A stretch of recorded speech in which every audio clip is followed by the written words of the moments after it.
സുരഭി എന്റെ ഇടത്തെ കണ്ണ് തുടിക്കുന്നുണ്ട്, എന്താണെന്നറിയത്തില്ല.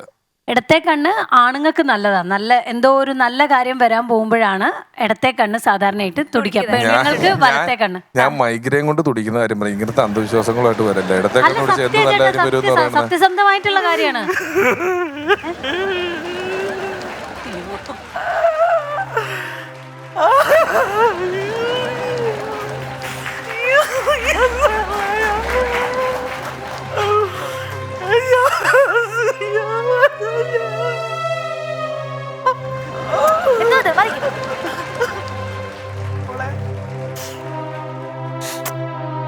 ഒരച്ഛന്റെ സ്നേഹം.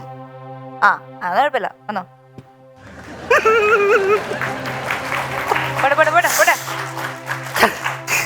എന്തോ പറ്റി മാമ? വിശാരടി, എന്തോ? ഞാനൊരു പരാജയമാണ് വിശാരടി, പക്കാ പരാജയം. എന്തേ ഇപ്പൊ പെട്ടെന്ന് ഇങ്ങനെ ഒരു തിരിച്ചറിവ് ഉണ്ടാവാൻ? ഞാൻ എഴുതി വെച്ച 1000-ഓളം കവിതകള് ഒരു പട്ടി കടിച്ചുകൊണ്ട് പോയി. 1000 കവിത ഇവിടെ പാടാനുണ്ടായിരുന്നല്ലേ? പാടാനുണ്ടായിരുന്നത്. അയ്യോ, ഇപ്പൊ സുരഭി പറഞ്ഞതിൽ എനിക്കൊരു വിശ്വാസം വന്നു തുടങ്ങിട്ടോ, എന്തോ നല്ല കാര്യം സംഭവിക്കാൻ പോകുന്നു എന്നുള്ളത്. 1000 കവിത പോയി, 1000 എണ്ണം കടിച്ചുകൊണ്ട് പോയി. അയ്യോ, സൂപ്പർ ആയില്ലേ അത്. അതിന്റെ കൂട്ടത്തില് ഞാനിവിടെ അടിക്കേണ്ട കുറച്ച് കൗണ്ടറുകൾ കൂടി ഉണ്ടായിരുന്നില്ല. ഈ ഫ്ലോറിൽ കൊണ്ട് അടിക്കാൻ വേണ്ടി 5-8 കൗണ്ടർ എഴുതിയായിരുന്നേ. ആ ചീഞ്ഞ സാധനം കണ്ട പട്ടി കൊണ്ടുപോകും.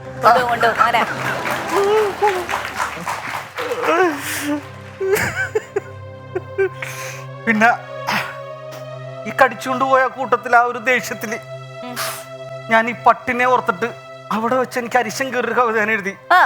സോമന്റെ ചതി എന്നും പറഞ്ഞിട്ട്. സോമൻ എന്നാണോ ആ പട്ടിയുടെ പേര്? അല്ല, പട്ടിക്ക് അങ്ങനെ എന്തോ പറയുമല്ലോ.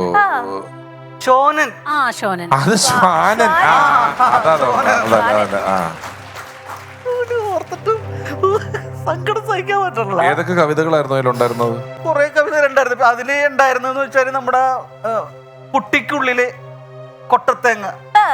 കുട്ടിക്കുള്ളിലെ കൊട്ടത്തേങ്ങ എന്ന് പറഞ്ഞൊരു കവിത, ലേറ്റസ്റ്റ് കവിത. അത് ആരെ പറ്റി? അത് ഡയാനെ കുറിച്ച്, ഡയാന്റെ മുഖത്തിടുന്ന പുട്ടിയില്ലേ, അതിനെ കുറിച്ചുള്ളൊരു കവിതയായിരുന്നു. പിന്നെ രണ്ടാമത് അസ്ഥാനത്തടിക്കുന്ന കൗണ്ടറുകളുടെ. അതാരെ പറ്റിയുള്ള കവിതയാ? അത് പിഷാരയുടെ ഉദ്ദേശിച്ച് ഞാൻ എഴുതിയായിരുന്നു. അത് രണ്ടും എടുത്തുകൊണ്ട് പോയി. പറഞ്ഞത് പട്ടിക്ക് അറിയാം അങ്ങനത്തെ സാധനങ്ങൾ പട്ടി കൊണ്ടുപോകും നിങ്ങളിവിടെ പാടിക്കാനായിട്ട്. ഈ കവിത തിരിച്ചു മേടിച്ചു തരാൻ എന്തെങ്കിലും ഒരു ഹെൽപ്പ് ഉണ്ടാവും നിങ്ങളുടെ ഭാഗത്ത്? ഒരു കാര്യം ചെയ്യാം, സുരഭിക്ക് മൃഗസംരക്ഷണ വകുപ്പിൽ പരിചയമുണ്ടല്ലോ. പരിചയമുണ്ട്. ഞാൻ ലൈഫ് സ്റ്റോക്ക് മാനേജ്മെന്റ് ഒക്കെയാ പഠിച്ചത്. അതപ്പോ അവിടെ നമുക്കൊന്ന് അവിടെ സംസാരിക്കാം. ഞാനൊന്ന് പോലീസിലും കളക്ടറേറ്റിലും കമ്മീഷൻ ഓഫീസറൊക്കെ ഒന്ന് വിളിച്ച് പറയാം, കാര്യങ്ങൾ ഞാൻ വിളിച്ച് പറയാം. അതൊന്ന് വിളിച്ച, കാരണം അത് ആ പട്ടി ആ കവിതയും കൊണ്ട് റോട്ടിൽ എവിടെയെങ്കിലും നടക്കുന്നുണ്ടെങ്കിൽ അത് കണ്ടുപിടിക്കാൻ ഞാൻ ഓർഡർ എടുക്കാം. അത് കണ്ടുപിടിച്ച് അവിടെ ഇട്ട് തന്നെ നശിപ്പിച്ച് കളയാൻ, ആ കവിത മണ്ണെണ്ണ ഒഴിച്ച് കത്തിക്കാനായിട്ട് ഞാൻ പറഞ്ഞോളാം. ആ കവിത എങ്ങാൻ പുതിയ പിള്ളേരുടെ കയ്യിലെങ്ങാൻ കിട്ടിയ പിള്ളേരുടെ ഭാവി എന്താവും നിങ്ങൾ ചിന്തിച്ചിട്ടുണ്ടോ ഇതുവരെ? പക്ഷെ ഇതുകൊണ്ടൊന്നും ഞാൻ തളരില്ല. സാധനം ഞാൻ സ്റ്റോക്ക് ചെയ്തിട്ടുണ്ട്. ഞാൻ ശരിയാക്കി തരാം. റഫ് എഴുതിയത് എന്തോ ഉണ്ട് കയ്യിൽ. ഞാൻ നിങ്ങളെ പാടിക്കപ്പിച്ചിട്ട് ബോൾ ഇടുന്നു. മ്യൂസിക് ഫോളോ ചെയ്തേ കേട്ടോ. പുഴയൊഴുകി കര കവിഞ്ഞൊഴുകി, പുഴയൊഴുകി കര കവിഞ്ഞൊഴുകി, കരയിലെ വീടുകൾ കടപുഴകി, പുഴയൊഴുകി കര കവിഞ്ഞൊഴുകി, കരയിലെ വീടുകൾ കടപുഴകി, പുഴയിലൊഴുകുന്ന പഴയമീനേ നിന്റെ മുതുകത്തെ മുള്ളിൻ്റെ വലിപ്പമെത്ര, പുഴയിലൊഴുകുന്ന പഴയമീനേ നിന്റെ മുതുകത്തെ മുള്ളിൻ്റെ വലിപ്പമെത്ര, നിന്റെ തൂക്കമെത്ര, പറയുവാൻ മടിയാണെങ്കിൽ പിടിച്ചെടുക്കും നിന്നെ,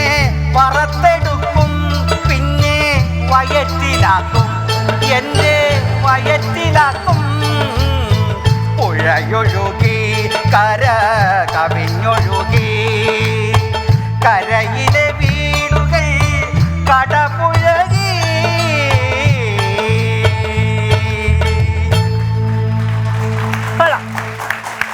കവിതയാണോ പട്ടി കൊണ്ടുപോയത്? അത് ഇതിലും നല്ലതായിരുന്നു. പട്ടിയുടെ ഒരു അവസ്ഥ